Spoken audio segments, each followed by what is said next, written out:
జార్ఖండ్లో assistant police సిబ్బంది తమ డిమాండ్ల కోసం రోడ్డెక్కారు. రాష్ట్ర వ్యాప్తంగా పెద్ద ఎత్తున నిరసనకు పూనుకున్నారు.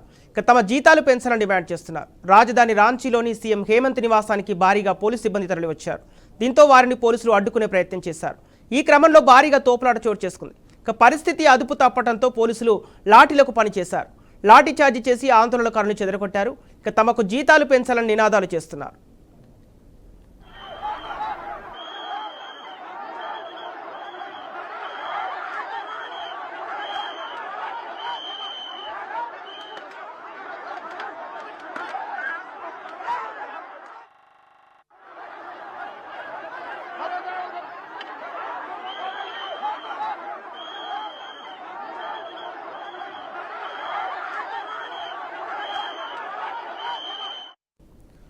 ఇటీవలే హేమంత్ సోరెన్ మూడోసారి జార్ఖండ్ ముఖ్యమంత్రిగా ప్రమాణ స్వీకారం చేశారు.